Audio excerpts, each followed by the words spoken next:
saya Nita yang akan menjadi moderator di sesi kali ini, sesi kelima pada hari pertama.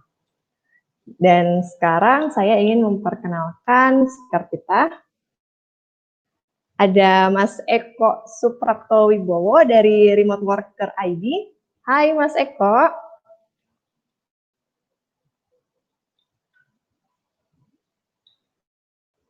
Bisa dengar suara saya?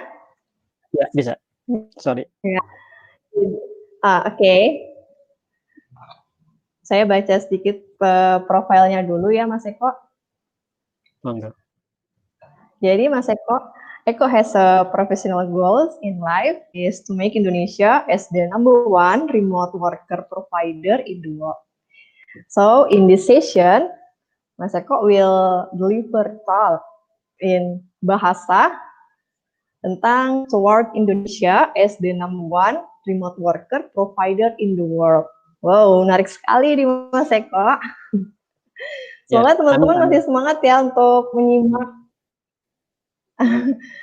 menyimak talks yang akan dibawakan oleh Mas Eko. Baik Mas Eko, saya persilahkan. Oke teman-teman, ketemu lagi ya. Terima kasih banget, dan sesi yang ini saya agak santai. Tadi kan 5 menit tuh, 5 menit ngebut, jadi harus pas-pasan. Nah, kalau yang ini kita 45 menit, silakan kalau ada pertanyaan. Kemudian juga di sini saya akan agak rileks dan menyampaikan sesuatu yang paling penting. Jadi, tadi Mbak Moderator, saya lupa namanya Mbak, sorry, Mbak Moderator aja, sudah sampaikan memang goal saya in life itu membuat Indonesia itu dibanggakan di dunia di atas India, Pakistan, Bangladesh, dan Filipina. Kenapa mereka saya sebut-sebut banget? Karena mereka itu kita bisa mengatakan orang-orang kita sering-sering ya bercanda-bercanda sama orang Filipina. Kalau misalnya main Dota tuh kita bercandain bahasanya. Kemudian orang India juga nehi-nehi kita canda-candain dan sebagainya. Tapi mereka itu secara kuantitas dan kualitas mereka itu jauh di atas kita. Sorry, dalam hal kuantitas saja. Kalau kualitas kita bisa bersaing, tapi dalam kuantitas kita masih jauh banget. Kita nomor ke-14. Nomor ke-14 dari dunia. Mereka itu top 5.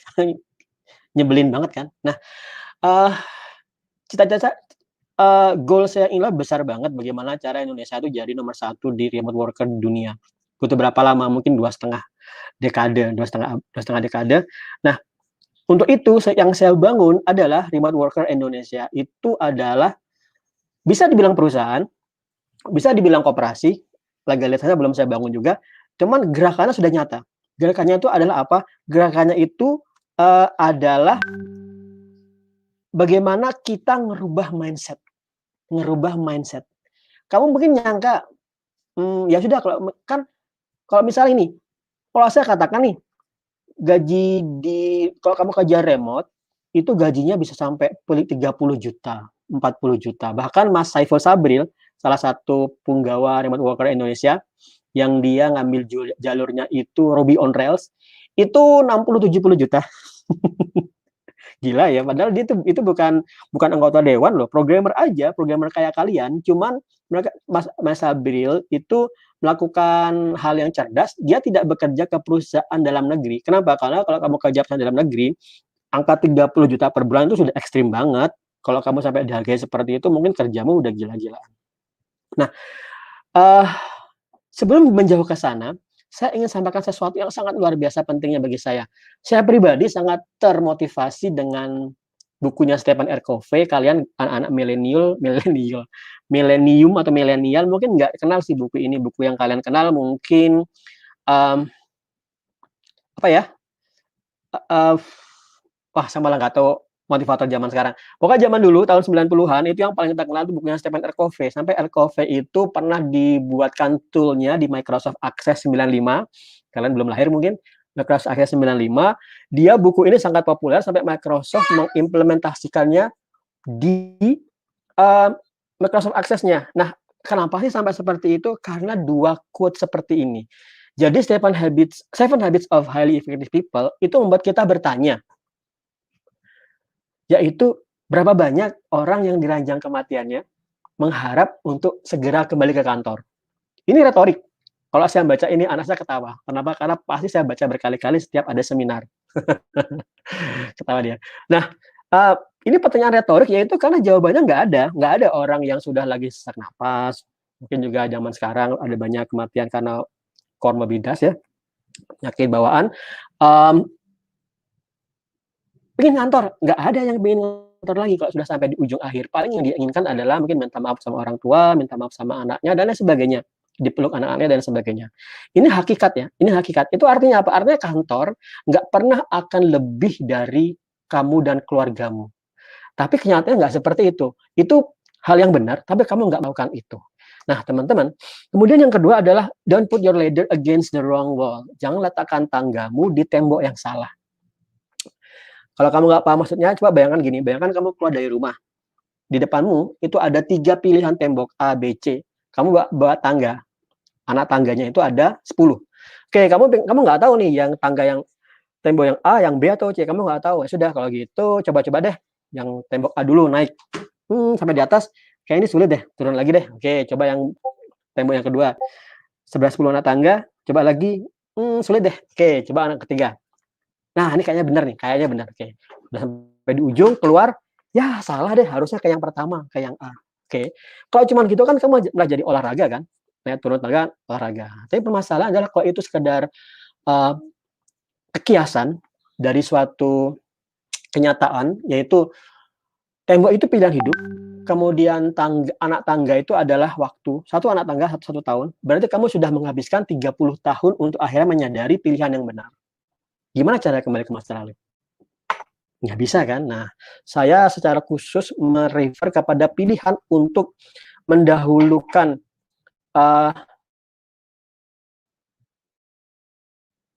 ketimbang keluarga. Nah, kalau kalian ingin tahu yang dimaksud, masa sih saya mendahulukan karir ketimbang keluarga? Oke, kita lihat di sini. Kita lihat di sini teman-teman. Ada satu ilustrasi yang bagus banget menggambarkan tentang ini. Saya akan share satu video yang dia bagi saya menghentak banget. Kita simak dalam bahasa Inggris, kita biarin dia. This is your life. Looks pretty full, doesn't it? That's because it is. It's full of all the things you'd be incomplete without. Love, family, food, water, health, your parents, your passions. With all of these things, you could have nothing else and still lead a full life. But even with all of this, you still have some space for things. Smaller things. This is your job, your car, your house, money. Things that are still important. But if you took them all away, your life would still be full. If you're watching this video, that means you're lucky enough to have at least some of these things. But if you're really lucky, and many of us are, you'll still have some space left over. These are the really small things. Watching a movie, playing a video game, sports, ice cream. Things that make your life that little bit nicer, but things that are really just trivial in the end. If you wanted, you could try to put these things first, wasting your time in front of the television or the computer, playing games, or whatever it might be. You could follow it up with the material things, money, cars, houses, clothes. But then when it comes time to try to fit in all the important things, you run out of space. Some things will have to be left out. And nobody wants that. So keep that in mind as you go through life. Put the really important things first, and then find space for the rest. If you run out, it really won't matter anyways. It's just the small stuff.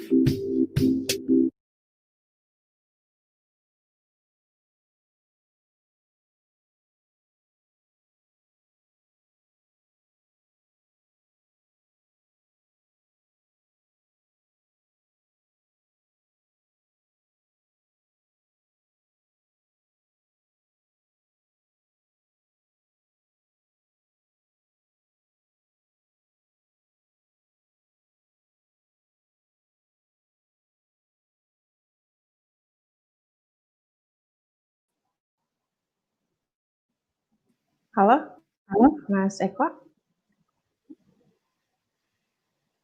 Halo. Ya, sorry. Tadi Tunggu. langsung ya. Oke. Oke, Oke, teman-teman. silakan ya. Oke. Oke, teman-teman. Sorry banget sampai mana tadi saya nggak terlalu paham. Pokoknya tadi semoga saya sudah nunjukin video tadi bisa disimak. Nah, video ini saya simak ilustrasinya itu saat saya SMA mau masuk kuliah. Video ini gambar ini saya simak, yaitu saya disuruh membayangkan punya sebuah toples dan saya disuruh coba kalau ada bola golf, batu kerikil, pasir, dan kalau kamu disuruh memilih memasukkan semua benda-benda agar semua benda ini termasuki secara sempurna, mana yang kamu pilih?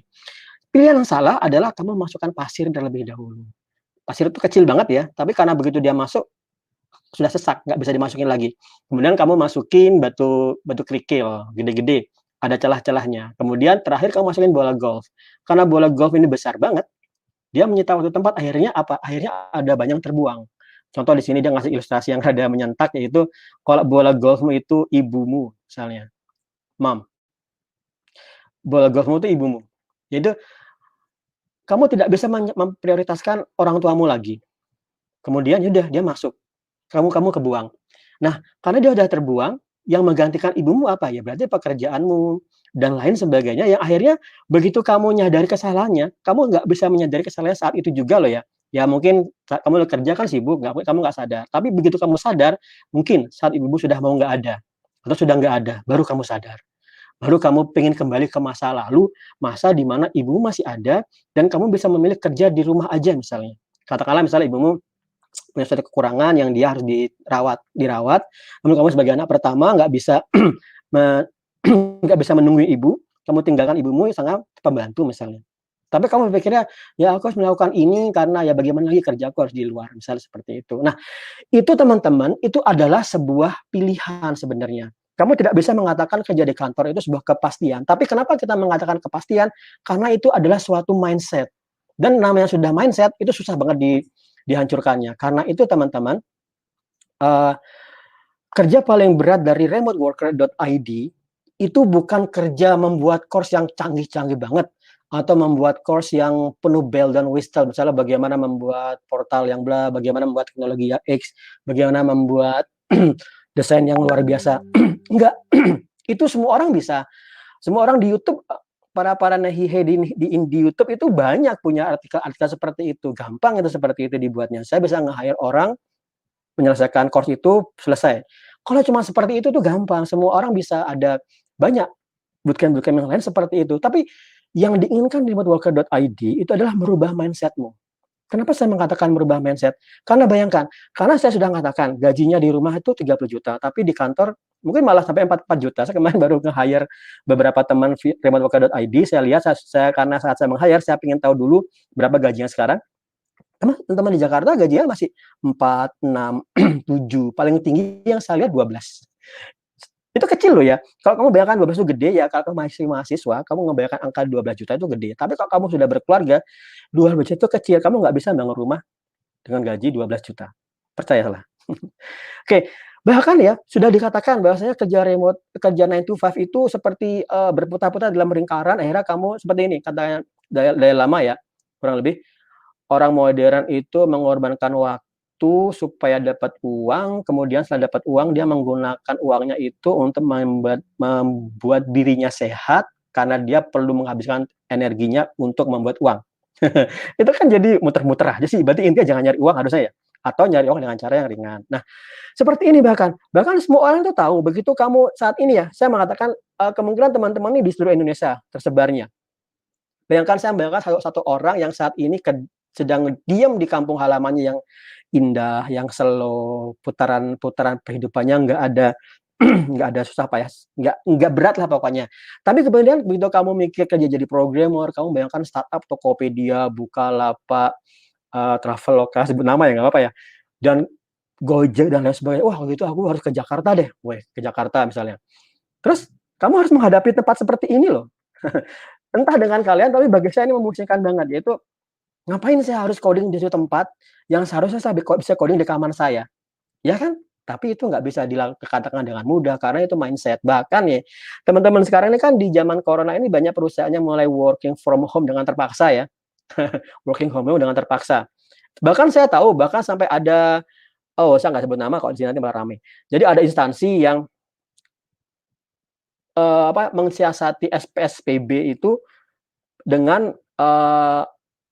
yang karyawannya di rolling atau misalnya ada sidak disembunyikan dan lain sebagainya. Kenapa? Karena ada mindset di mana, hey, aku menggaji kamu harus kerja dari jam 8 pagi sampai jam 5 sore, harus pokoknya. Terserah kamu, terserah kalau kamu itu mengakibatkan kamu meninggalkan anakmu yang masih butuh diantar sekolah misalnya, atau meninggalkan orang tuamu misalnya yang di rumah nggak ada yang rawat, misalnya seperti itu. Ya terserah kamu, itu kan urusan pribadimu. Yang penting saya sebagai perusahaan adalah kamu harus datang ke sini, aku peras resource-nya dan harus memberikan profit kepadaku. Setelah itu masalah pribadimu sendiri urus aja sendiri. Tentu nggak seperti ini ya ekstrimnya ya. Tetap ada HRD yang mungkin personalia yang memberikan konsultasi dan lain sebagainya. Tapi secara umum perusahaan memandang kamu sebagai aset. Aset apa? Aset untuk menghasilkan profit. Nah, teman-teman, kalau kamu sudah paham seperti itu, saya ulang sekali lagi, kamu paham maksudnya kerja di rumah seperti saya, gajinya 30 jutaan dari tahun 2010-an, saya fullnya mulai 2013 seperti itu. Kemudian juga nggak perlu menampung seperti ini, tapi kenapa masih banyak yang mau? Nah, masalahnya adalah mindset. Mindset apa itu? Mindset kita sebagai bangsa yang dijajah selama 2,5 abad oleh Belanda, kemudian dilanjutkan dengan Jepang, Inggris mulai mencoba lagi, Belanda masuk lagi, akhirnya diserang, akhirnya kita berhasil merdeka. Nah, kita mengubah mindset ini nggak mudah. Kalau kita sekarang merasa merdeka ya, tapi bagaimana kalau DNA sebagai bangsa yang diperbudak itu sudah ada di DNA kita dari mbah-mbah kita, nggak bisa dihilangkan secara sempurna. Sehingga kita menjadi bangsa yang ya nggak apa-apa lah, jadi nggak apa-apa deh, kita nomor 14 di dunia, yang penting kita nggak nomor 20, misalnya seperti itu. Nggak asik banget kan? Padahal ada 13 orang di atas kita. Nah, sebagai bangsa terjajah, kita itu manut aja dengan sistem yang dibangun oleh orang yang di atas. Bayangkan, kamu di saat masih TK, SD, SMP, SMA, kamu harus patuh pada aturan sekolah kan? Oke, TK ya udah. Kalau TK malah rebel gak apa juga ya, tapi TK intinya patuh, jangan sekolah pagi sore. Kemudian SD juga seperti itu, nggak pernah bolos. SMP juga, SMA juga. Nah, yang asik kan kuliah nih. Teman-teman yang kuliah pasti nyadarin tuh kalau kuliah nggak masuk kuliah nggak ada yang marah-marah kan. Meskipun akhirnya lulosnya juga 10 tahun seperti saya. Itu ada. Tapi intinya bebas. Ada semula kebebasan. Nah, begitu ada kebebasan, yang paling aneh dari orang yang membaktikan dirinya tanpa berpikir panjang untuk kerja di suatu kantor adalah dia mengubah mindset kembali, aku mau diatur lebih parah dari zaman aku TK. TK itu nggak mungkin sampai sore loh ya. SD itu nggak mungkin sampai sore harusnya ya. Tapi sekarang mulai ada sekolah 6 hari, teman-teman anak-anak SD juga berangkat dari pagi sampai sore. Tapi pasti SD nggak ada lembur, oke? Nggak ada lembur. SM, ya seperti itu juga. Nah, tapi orang kantor itu bersiap-siap, kalau teman-teman di Bogor misalnya, mungkin bersiap-siapnya jadi jam 4:30 pagi. Saya tahu ada teman-teman saya juga sendiri, berangkat dari Bogor, ke stasiun dulu, kemudian dari stasiun berangkat ke kantornya, dari stasiun naik Gojek lagi. Berangkat saat anak masih tidur, pulang saat anak sudah tidur. Oke. Itu berat banget teman-teman. Tapi kamu nggak berpikir panjang, mau menempuh jalan seperti itu, kenapa? Karena mindset. Common sense, atau bukan common sense ya, mainstream. Mindset yang mainstream itu adalah begitu kamu lulus kuliah, masuk ke CV, kerja di kantor. Ya kan? Nah, Bung Karno itu sampai butuh merubah bangsa kita dari bangsa yang diperbudak Belanda sampai menjadi bangsa yang merdeka seperti sekarang, itu butuh pengorbanan yang luar biasa. Butuh orasi yang luar biasa, butuh sampai beliau melakukan sampai di penjara dan lain sebagainya. Apa yang dilakukan untuk merubah mindset bangsa. Nah, ada working from office, ada working from home. Siapa yang paling hebat merubah mindsetnya? Bukan saya, bukan Bill Gates, bukan Steve Jobs, tapi yang paling hebat merubah mindset orang bekerja dari kantor ke rumah adalah Corona, ya kan? Corona COVID itu semua orang takluk. Bahkan Microsoft, bahkan IBM, Yahoo, Twitter, semua Tuh akhirnya karyawannya boleh permanen kerja dari rumah. Itu teman-teman. Nah, itu yang sebenarnya kami dengan corona, saya remote worker di Indonesia dengan corona itu sebenarnya kedip-kedipan kayaknya ya. Saya nggak akan repot-repot untuk mempromosikan, ayo upgrade skill supaya kamu bisa kerja di rumah. Nggak repot-repot. Kenapa? Karena semua orang udah tahu, oh iya deh memang di zaman corona seperti ini, eh, bisnis yang berjalan itu adalah bisnis di antaranya IT. Kenapa? Karena nggak perlu ketemu orang. Bahkan orang IT yang ngantor, kalau kantornya mau survive, dia terpaksa harus merumahkan karyawannya working from home. Itu nggak perlu beban mindset. Tapi kamu harus berhati-hati, kapan ini berubah? Ya sudah, bahkan sekarang pun sudah mulai ada working from home-nya di setengah-setengah, 1 hari libur, sehari enggak, seperti itu. Nah, ini juga memberikan dilema. Dilema apa? Kamu yang sudah merasakan beratnya kerja di kantor, kemudian merasakan nyamannya kerja di rumah, kamu harus mulai merasakan kembali beratnya kerja di kantor setelah kamu merasakan ringannya kerja di rumah. Itu nggak mudah. Itu nggak mudah. Oke, saya ngasih satu masukan ya, saya di tahun 2012, itu kerja di Jakarta, tinggalnya sebenarnya dekat. Saya tinggalnya di daerah Palmerah, kantor saya di Kementerian Kehutanan di sebelahnya DPR. Dekat, ya dekat banget. Nah, dekat banget, tapi dengan dekat seperti itu, saya kan jadinya dari Kementerian Kehutanan, dari Kemenhut, ke kos-kosan cuman jalan ya. Tapi sepanjang jalan, itu yang saya lihat betapa beratnya orang-orang di Jakarta yang hidup, yang mereka harus berjuang, berjibaku, berkompetisi dengan, saya nggak tahu jutaan atau ratusan, ribuan lah ya sekitarnya, nggak mungkin jutaan. Ribuan orang-orang yang di sebelahnya. Siang misalnya kita melihat banyak orang-orang yang Gojek, yang rebutan penumpang, orang-orang asong dan lain sebagainya. Itu berat banget teman-teman. Nah, kamu harus menyadari bisnis seperti itu nggak akan bertahan di corona. Bisnis lainnya nggak bisa bertahan. Tapi yang bisnis yang bisa bertahan itu adalah bisnis-bisnis yang mulai bisa mengadopsi normal yang baru. Normal yang baru itu apa? Normal yang baru itu sebenarnya sekedar remote worker normal aja. Jadi misalnya orang nggak ngantor, di rumah aja kerja, ya sudah, itu bukan new normal, itu ya kami dari dulu ya seperti itu. Remote worker ya dari dulu ya seperti itu. Remote worker itu lupa hari. saya ngasih bocoran ya. Saya sebenarnya lupa kalau PyCon itu sekarang. Saya kira PyCon itu minggu depan. Karena saya kira ini masih minggu pertama dari bulan November. Ternyata sudah minggu kedua. Hari ini, dari kemarin saya sedang di sequester, sedang evaluasi kerjaan proyek salah satu PT BUMN dan UGM untuk evaluasi berjalan bagus, alhamdulillah. Dan saya menyempatkan waktu ini, teman-teman lagi di sebelah lagi evaluasi, saya menyempatkan waktu untuk conference Python. Jadi kamu bisa benar-benar lupa banget. Nah, kalian teman-teman itu, ingat kalian, saat sekarang 2019, 2020, di tahun yang sekitar tahun 97 dan 98 itu ada krisis moneter ya. Krisis moneter itu banyak orang yang sampai bangkrut, jual bisnisnya, atau mulai penghidupan yang baru yang berat. Kalian kemungkinan saat ini ada orang tuanya sendiri yang mengalami itu. Jangan pernah menggambarkan apa yang dirasakan oleh ayahmu itu. Kenapa? Karena dia sedang menghadapi masa-masa yang berat. Tapi anehnya adalah ayah saya itu seorang pelaut. Ini bukan lagu ya, memang ayah saya seorang pelaut. Beliau bekerja sebagai kapten kapal yang bekerja sebagai ekspor tahun itu. Krisis moneter apa yang terjadi terhadap ekspor? Senang banget. Rupiah yang dulu 2.500 tiba-tiba jadi 20.000. 4 kali lipat. Bahagia banget, semua orang langsung beli motor, beli mobil. Nah, ya saya beli kaset komputer sama mengkuliahkan saya. Nah, alhamdulillah. Nah, kalian juga di masa seperti ini ya, jangan menjadi importir, jelas berantakan. Jangan bekerja di sektor-sektor yang kamu harus membutuhkan interaksi intens. Itu berat banget. Nah, kerjalah seperti ayah saya saat itu, ekspor ikan.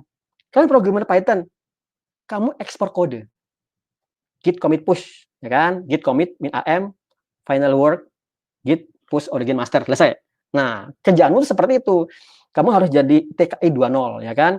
Nah, corona masalah seperti ini, banyak yang harga, bahkan teman-teman yang tunanetra, saya suka pijat tunanetra ya, bahkan saya sudah mulai ngebangun yayasan untuk menyalurkan dana. Kalian boleh saya minta ajakan deh, kalau mau tertarik, kita nyumbangin dana untuk teman-teman tunanetra. Kenapa saya sebutkan teman-teman tunanetra? Karena mereka terdampak banget. Kalau kamu bisa melihat, kemudian ada corona, yaudah kamu kerjain yang lain. Tapi kalau kamu buta, mau ngapain? Kalau kamu nggak bisa ngelihat. Oke, karena itu kita bantu. Nah, teman-teman, mulai ada banyak ekonomi yang dibangun berdasarkan kerja dari rumah. Oke. Berdasarkan kerja dari rumah, yaitu remote working from home. Saya sudah sampaikan tadi di masa sebelumnya, yaitu remote working from home adalah kamu bekerja di suatu situs. Saya langsung buka situsnya, on the fly aja. Situs yang kamu bisa daftarkan adalah upwork.com.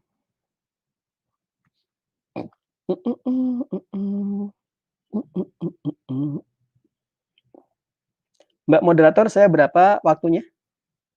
If you listening. Kita lanjut ya.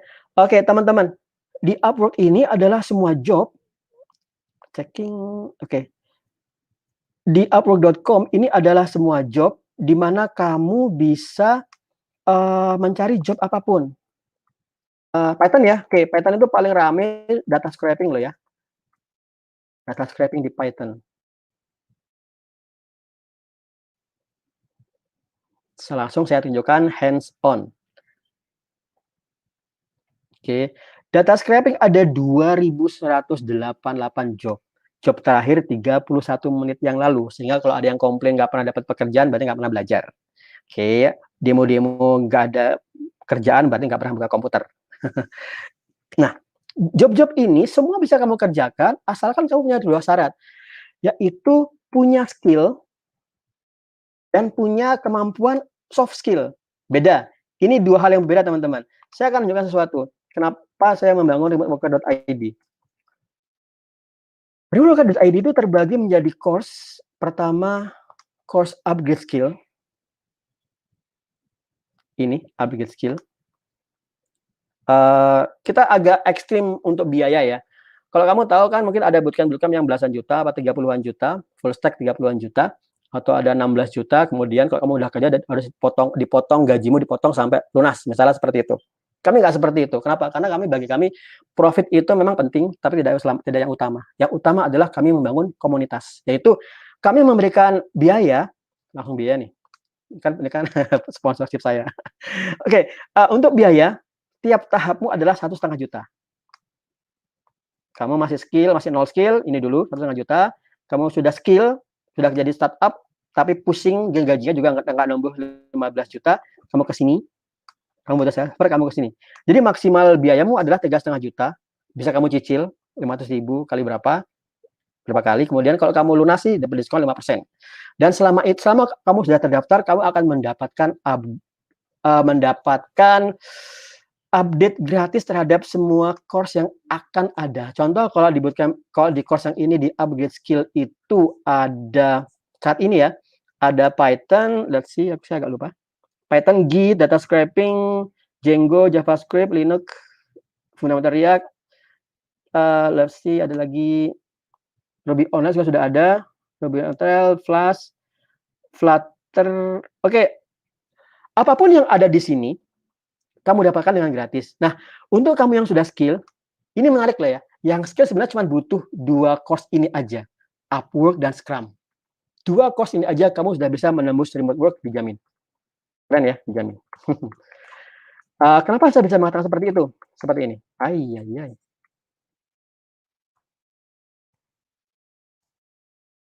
Ayayay.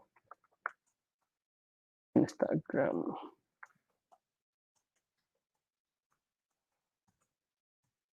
Oke, kita di IG, kita punya banyak channel medsos yang lain. Kita ngepost di sana juga. Oke, ini aja kalau gitu. Oke.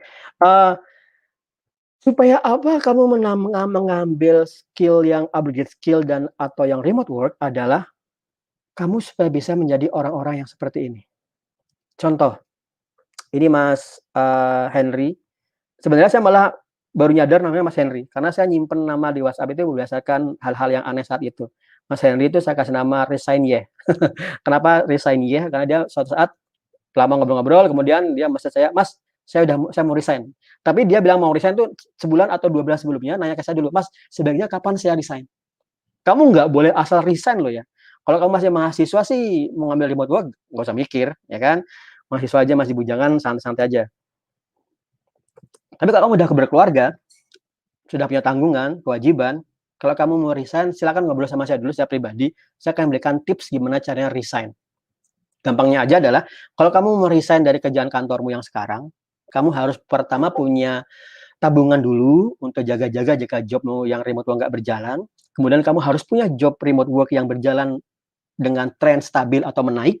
Dan ya, sudah saatnya resign.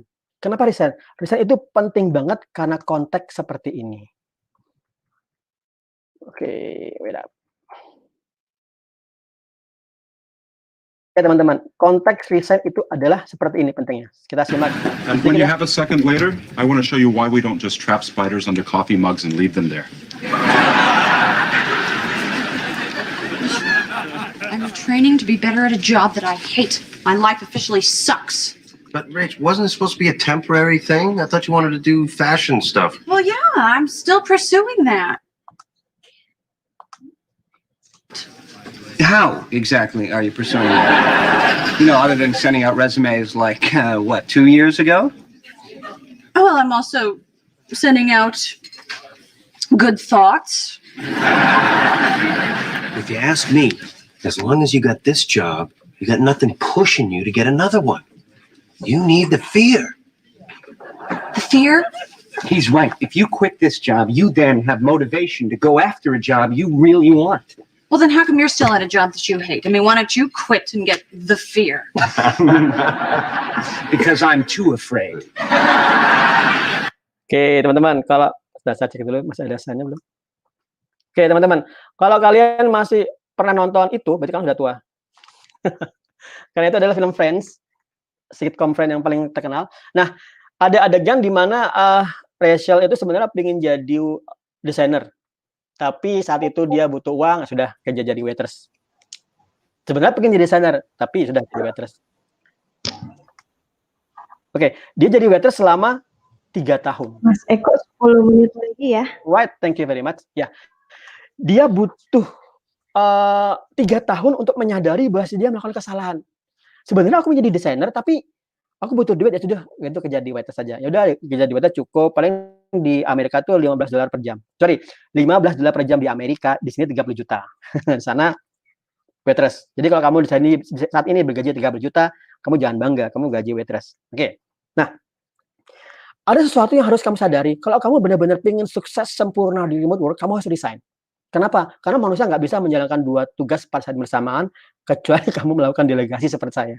Itu saya jalanin proyek banyak, karena semua orang saya delegasikan, itu bagus. Tapi kalau kamu bekerja sendiri, kamu nggak akan bisa. Nah, kalau kamu masih 9 to 5 dan pengen remote work sempurna, tolong resign. Karena apa? Supaya kamu bangun saat resign, hatimu berdebar-debar. Berdebar-debarnya apa adalah, kalau aku nggak kerja sempurna, aku nggak bisa makan nih. Dapur nggak akan ngepul. Jadi fear factor-nya itu penting banget. Penting banget kamu punya fear factor, sehingga itu membuat kamu bisa punya ekstra insting. Manusia itu punya survival instinct ya. Manusia itu hewan, mamalia, yang dia punya survival instinct. Jadi otak reptilnya begitu terdesak, kalau nggak kerja, nggak makan, akan kreatif. Minimal kamu kalau kerja remote akan hati-hati banget, jangan sampai sembarangan. Nah, teman-teman, dengan cara yang seperti ini, kamu akan bisa mengubah mindset-mu. Begitu mindset berubah, semua akan berjalan. Nah, kami ngebantu mindset itu, pertama tentu dengan course-course kami, dan juga dengan ini, dengan podcast kami. Tolong, ada 95 podcast, hampir 100 ya. Mungkin saya akan syukuran kalau udah 100 podcast. Di sini saya di sini membahas banyak banget hal-hal. Bahkan kalau kamu bertanya, kemungkinan akan jadi podcast. Contoh di sini, ini saya pertanyaan dari Mas Syam, sebut nama aja, salah satu member ID. Saat ini sudah, saya nggak tahu, kemarin saya sarankan untuk ngambil kerjaan 9 to 5 dulu. Kenapa? Karena saat dia mau kerja remote, belum berhasil kerja remote secara sempurna. Padahal ya, Mas Sam itu nggak punya background IT. Tapi sudah pernah menembus remote work, dan sudah berhasil data scraping. Kemudian begitu mau nembus yang lain, agak kesulitan. Tapi dia di-invite oleh satu kantor untuk bekerja 9 to 5. Ditanya, Mas, kok sebaiknya aku kerja 9 to 5 atau remote? Ya, Silakan disimak di sini jawaban saya apa. Kemudian saya juga mengatakan banget di sini, kalau kamu mulai upgrade skill, teman-teman yang nol skill di Python sekarang teman-teman yang sudah di PyCon ini saya ucapkan terima kasih banget, selamat bagi kalian sudah meluangkan waktu untuk PyCon. Perbedaannya itu penting banget. Kamu tidak pernah bisa belajar sempurna kalau kamu mencari waktu luang. Yang harus kamu lakukan adalah meluangkan waktu. Itu efeknya akan berbeda banget. Nah, di sini juga begitu kamu kita berubah mindset, kita ngebangun suatu komunitas di Discord, komunitas remoteworker.id. Di sini kita punya satu tagline. We work remotely as one. We work remotely as one. Kamu di Aceh, kamu di Papua, kamu di Indonesia, kita bekerja bersama-sama untuk menembus satu pekerjaan remote. Nah, di sini kamu bisa bertanya macam-macam tentunya, misalnya Python, English juga, kita menyadari banget loh, kita bukan bangsa yang bisa menguasai bahasa Inggris, padahal penguasaan skill bahasa Inggris itu nomor 1 untuk menjadikan Indonesia sebagai provider terbesar remote worker di dunia. Nah, kita di sini akan ada meeting via Zoom atau Google Meet, kita ngobrol sama Mbak Marianti, instruktur kita, gratis. Kita akan adakan ini setiap seminggu sekali, selama 2 jam kadang-kadang, ngobrol dalam bahasa Inggris. Everyone welcome to join and you can use all your existing English skill and sharpening your English skill. So, terakhir, kita juga di sini, saya misalnya punya talent nih, saya punya job. Ya sudah sini, saya cari di sini. Kemudian juga di sini ada dari KFI, Koperasi Freelancer Indonesia. Kemudian kita juga kerjasama sama Mas Saiful Sabril yang ngebuat remotework.id. Bila sedikit ya, remotework.id itu manajemen proyek untuk remote work. Remoteworker.id manajemen kamu, manajemen manusia untuk bisa menembus pekerjaan-pekerjaan remote. Di sini kamu bisa bagi-bagi job. Jadi begitu kamu gabung ke remoteworker.id, cara kamu dapat job itu ada 3. Nembus sendiri di Upwork atau di Fiverr seperti Mas Ahi, Mas Rifai, atau mendapat job dari saya sendiri dari remoteworker.id. Contoh di sini ada teman lagi ngerjain proyek dari UGM. Ini PT Raja Wali Nusantara Indonesia. Saya lagi jalan ini yang saya bilang lagi ngobrol-ngobrol. Nah, ini dari saya semua nih, membernya banyak banget. Kerjaannya cepat, kerjaannya banyak, selesai. Remote work. Jadi kita berusaha nge-push remote worker itu berjalan. Nah, di sini kamu bisa mendapat job dari kami remoteworker.id atau dari job sesama teman. Sama teman ngebagi job, misalnya sini, hey aku ada job, tolong dibantu. Ya sudah, dibantu. Jadi kamu bisa mendapat seperti itu. Atau saya boleh kebayang satu lagi, saya ingin ngebuat remoteworker.id itu lebih terkenal dengan cara, tolong tuliskan tentang sesuatu tentang remoteworker.id dan kamu akan mendapatkan ya bayaran tentunya, obviously. Nah, jadi teman-teman jangan lupa kita sedang ada di masa di PyCon. Kita ada promo untuk supaya kamu dapat potongan dengan tunjukkan aja tunjukkan tiket PyCon ID-mu, jangan di-delete loh ya. Kemudian kamu akan dapatkan harga spesial untuk member remote worker, member pycon.id. Oke, teman-teman, ini masih one way presentation ya. Sebenarnya saya lebih suka ada komunikasi, tapi karena di corona kita jadi agak-agak sulit. Kita juga punya YouTube yang kamu bisa simak.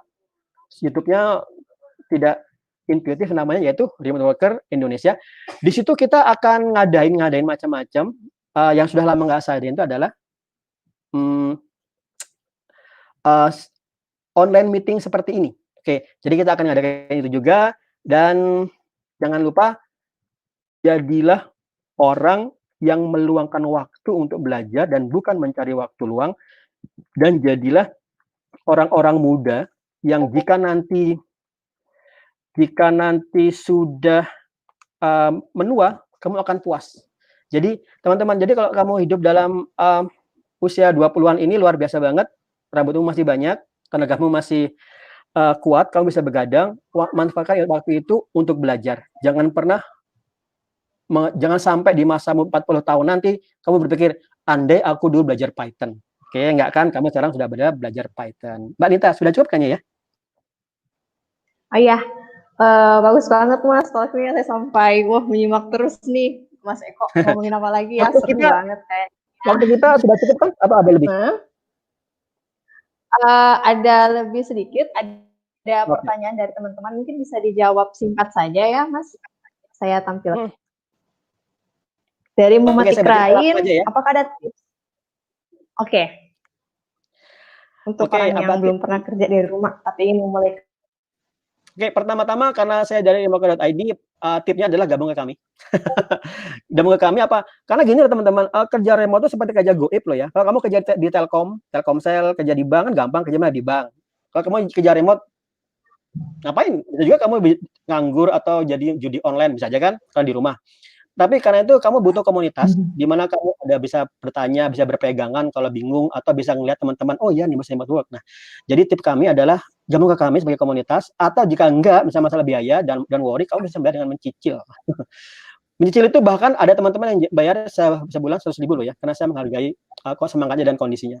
Begitu Mbak Ita. Oke. Kemudian beralih ke pertanyaan selanjutnya ada dari Zaki Ahmad, Mas Eko, supaya perspektifnya lebih berimbang, apa saja kesulitan untuk mereka yang bekerja dari rumah? Sebenarnya saya pengen jawab dengan bercanda. Kesulitan untuk bekerja dari rumah adalah menjelaskan bekerja dari rumah. Itu sulit banget. Gak mudah menjelaskan bekerja dari rumah. Tapi kalau saya mau serius sedikit, kesulitan pertama adalah mendisiplinkan diri. Kamu harus bekerja di saat kamu bisa tidur. Itu sulit. Kalau kamu di kantor ya harus kerja, nggak dipecat. Nah itu berat banget. Bekerja tanpa supervisi itu butuh waktu setahun. Saya pribadi butuh setahun untuk akhirnya bisa bekerja tanpa paksaan. Gitu Mbak.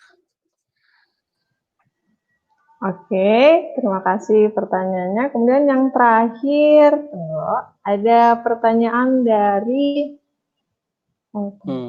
ya Mas. Tadi saya udah baca sih. Ya. Ada pertanyaan dari Ardi Nugraha. Langsung. Ya. Jawabannya remote, job kerja. Oke. Mas Ardi, job remote itu ada dua ya, yang hourly dan yang full time. Kalau yang full time itu memang benar, kebanyakan butuh minimal 2 years experience dan lain sebagainya. Tapi kerjaan yang paling gampang, yang kamu nggak butuh ijazah, yang butuh fresh graduate, nggak ada artinya loh fresh graduate ya, yang butuh itu skill. Tapi kalau kamu udah benar fresh graduate dan kamu punya skill awal-awal, kamu bisa masuk ke upwork.com dan fiverr.com. Di situ kamu bisa langsung aja job yang receh-receh aja lah, $10 per jam, receh loh itu, dikali 5 jam kan sudah lumayan tuh. Nah, itu kamu bisa mulai untuk bangun portofolio yang bagus, ya udah nanti kamu akan bisa eksis dengan sendirinya. Dan kita ngebantu kamu untuk bisa survive nembus di Upwork lewat course-course kita dan juga Fiverr, dan juga untuk langsung ke perusahaan supaya akhirnya kamu bisa minimal 2 year experience. Minimal 2 year experience itu sekedar kata-kata kiasan sebenarnya. Yang penting kamu bisa menunjukkan hasil kerjamu, itu cukup. Gitu Mbak Nita.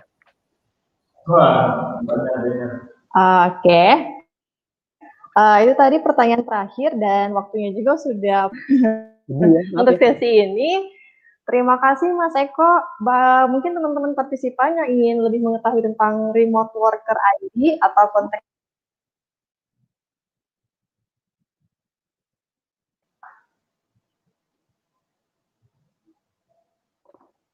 Suaramu hilang Mbak.